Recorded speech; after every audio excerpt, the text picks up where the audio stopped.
बिस्मिल्लाहिर्रहमानिर्रहीम। नाज़रीन, आज की वीडियो में हम आपको 7 जवान बहनों और कुत्ते के किस्से के बारे में बताएंगे, इसलिए वीडियो को आखिर तक लाजमन देखिएगा। बहुत ही पुराने जमाने का किस्सा है कि मुल्क ईरान में कालीन का कोई सौदागर रहता था। उसकी 7 बेटियां थी। बेटा कोई नहीं था, उसकी बीवी मर चुकी थी। उसने दूसरी शादी इसलिए नहीं की थी कि सौतेली माँ न जाने बच्चियों के साथ कैसा सलूक करेगी। सौदागर अपनी बच्चियों के साथ एक बहुत बड़ी हवेली में रहता था। उनका एक और साथी भी था और वो था एक कुत्ता जिसका नाम जन्नादा था। जन्नादा सबसे छोटी बहन आयशा का लाडला था। उसने उसे पाल पोस कर बड़ा किया। आयशा उसे खाना खिलाती, उसको पिलाती और नहलाती और उसके साथ खेलती थी। वो जन्नादा से इस तरह बातें करती थी जैसे वो किसी इंसान से बात कर रही हो। जन्नादा असल में कुत्ता नहीं था, बल्कि वो एक जिन था और जिन भी खुश मिजाज और इंसानों से मोहब्बत करने वाला था। बस दिल बहलाने के लिए वो कुत्ते की शक्ल में सौदागर के घर में रहने लगा था। सौदागर हर रोज सुबह सवेरे बाजार जाकर अपनी दुकान खोलता,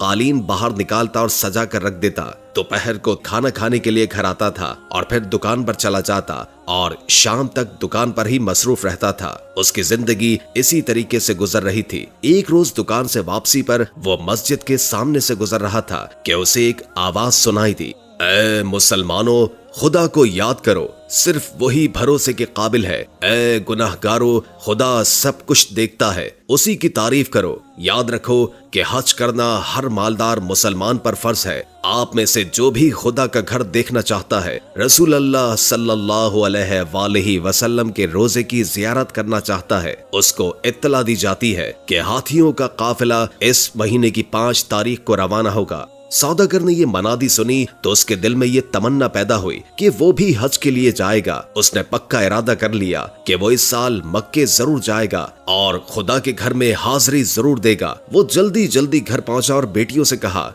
कि मेरी प्यारी बेटियों, तुम देख रही हो कि मेरे बाल सफेद हो चुके हैं, लेकिन मैंने अभी तक हज का फर्ज अदा नहीं किया और ना ही रसूल मकबूल हजरत मोहम्मद मुस्तफ़ा सल्लल्लाहु अलैहि वसल्लम का रोज़ा मुबारक देखा है। इस साल मैं ये फर्ज जरूर पूरा करूंगा, लेकिन मेरी बच्चियों, अगर मैं हज पर गया तो मुझे तुम्हारी फिक्र लगी रहेगी। मेरे पीछे तुम्हारी देखभाल करने के लिए कौन रहेगा? ये सुनकर उसकी बेटियां उदास होने के बजाय खुश हुईं और बड़ी लड़की कहने लगी, अब्बा जान, आप जरूर तशरीफ ले जाएं और हमारी फिक्र न करें, जन्नादा हमारी हिफाजत करेगा। आयशा ने भी बाप को तसल्ली दी। लड़कियों ने खुशी खुशी बाप का सामान बांधा और खाने पीने की चीजें पकाकर उसके साथ रख दी। कुछ चीजें कच्ची भी बांध दी ताकि बाप को लंबे सफर में किसी किस्म की तकलीफ का सामना न हो। उस जमाने में ईरान से मक्के जाने और वापस आने में 1 साल लग जाता था। सौदागर ने अपनी बेटियों के लिए साल भर के खाने पीने का सामान घर में डाल दिया। जरूरत की हर चीज खरीद कर दे दी ताकि लड़कियों को किसी किस्म की तंगी न हो। फिर उसने उन्हें नसीहत करते हुए कहा, घर से बाहर कदम नहीं रखना,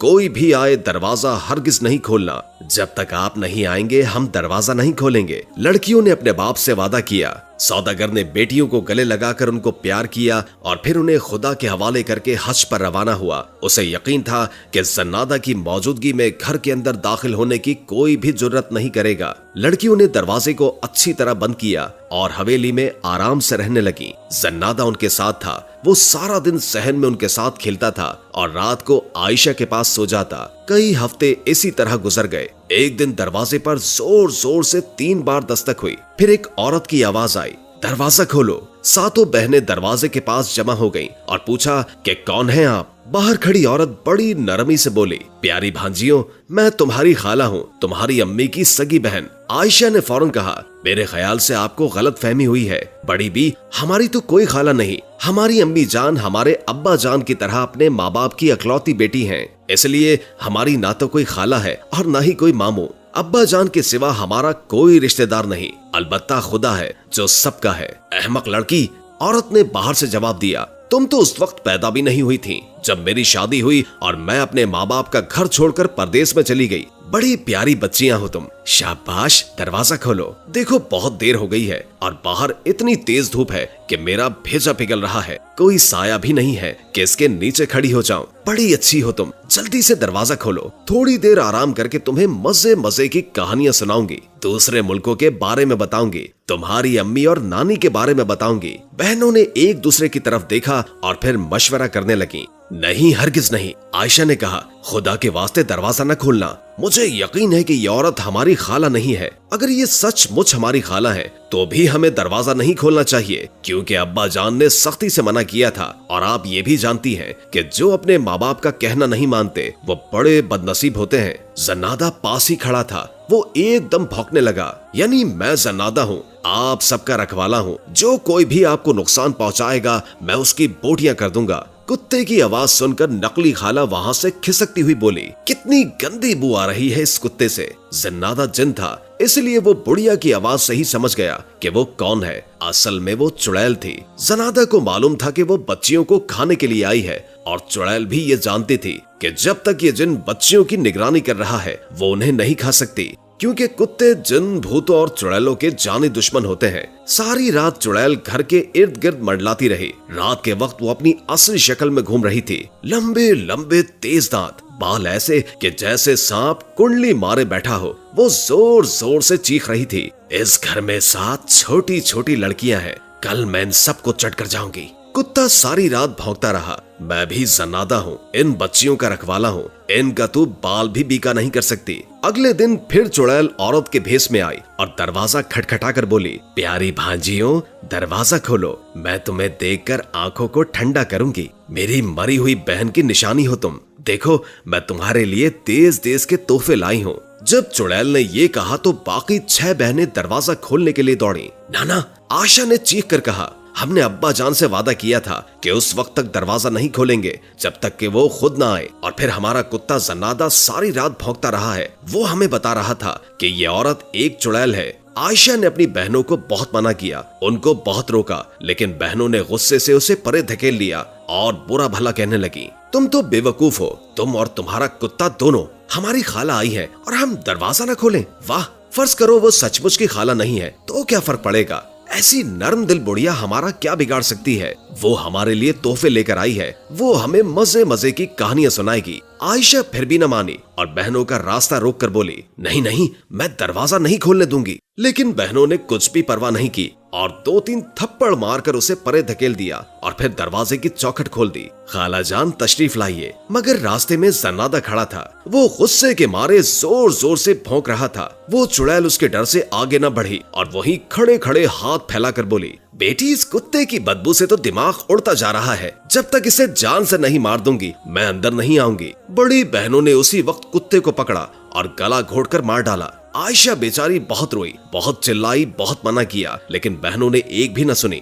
वो 6 एक तरफ और आयशा अकेली एक तरफ। वो गरीब क्या कर सकती थी? आयशा को कुत्ते के पास छोड़कर बाकी बहनों ने बड़ी बी को अंदर बुला लिया। जो ही चुड़ैल ने दरवाजे के अंदर पांव रखा, मुर्दा कुत्ते की लाश भौंकने लगी। बुढ़िया फिर पीछे हट गई और बोली, तौबा तौबा, मरे हुए कुत्ते से तो और भी बुरी बू आ रही है। मैं तो अंदर नहीं आऊंगी, पहले इस कुत्ते को जला दो। बड़ी बहनों ने फौरन कुत्ते की लाश को जला दिया। आयशा उन्हें न रोक सकी, लेकिन जब आग अच्छी तरह बुझ गई तो कुत्ते की राख समेटकर रुमाल में बांध ली और अपने पास रख लिया। फिर अलग बैठकर अपने प्यारे कुत्ते को याद करके रोने लगी। बहनों ने बुढ़िया के लिए अच्छे अच्छे खाने तैयार किए, उससे मजे मजे की बातें सुनती रहीं। दिन के वक्त तो बुढ़िया लड़कियों के साथ हंसती और बोलती रही जैसे सचमुच की खाला हो। उसने लड़कियों को तोहफे भी दिए, लेकिन जब रात हुई तो वो अपनी असल शक्ल में आ गई। उसकी आंखें अंगारों की तरह चमकने लगी, छुरियों की तरह तेज और लंबे दांत बाहर निकल आए, बाल सांप की मानन फनकारने लगे, हाथ तेज नाखूनों वाले बन गए। वो बेचैन होकर इधर उधर टहलने लगी और चीखने और चिल्लाने लगी, इस घर में 7 बहनें हैं, मैं आज इन सबको खा जाऊंगी। आयशा को बुढ़िया पर पहले ही शक था। वो जल्दी से चारपाई के नीचे छुप गई। बाकी 6 बहनों को खबर न हुई। चुड़ैल ने उन सबको पकड़ लिया। सबसे पहले उसने बड़ी बहन से पूछा, मेरे नर्म नर्म चूजे, बोल तुझे कहाँ से खाना शुरू करूं?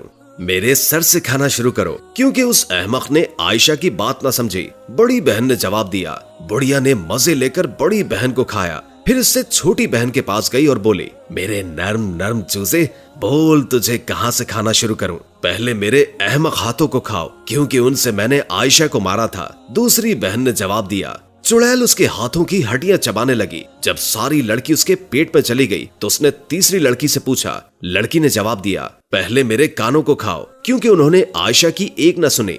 चुड़ैल ने तीसरी बहन को भी निगल लिया। जब उसने चौथी बहन से पूछा तो उसने कहा, पहले मेरी टांगे खाओ, क्योंकि इन बेवकूफों ने आयशा को मारा था। चुड़ैल ने उसे भी हड़प कर लिया।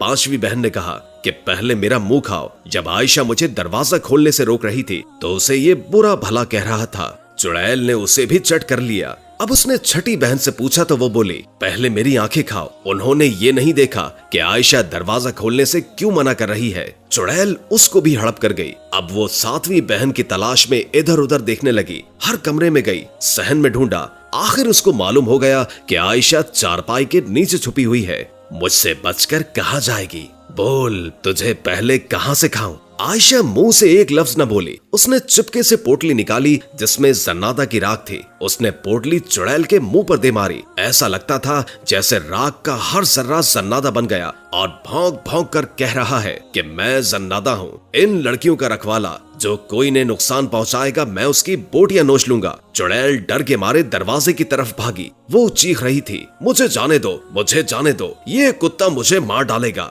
लेकिन कुत्ते की राख भौंके जा रही थी। मैं जन्नादा हूँ, मैं जन्नादा हूँ। इन आवाजों ने चुड़ैल के जिस्म में आग लगा दी और वो तड़प तड़प कर मर गई। आयशा चारपाई के नीचे से निकल आई और घर का दरवाजा बंद करके ताला लगा लिया। फिर ये ताला उसने उस दिन खोला जब उसके अब्बा जान हज से वापस आए थे।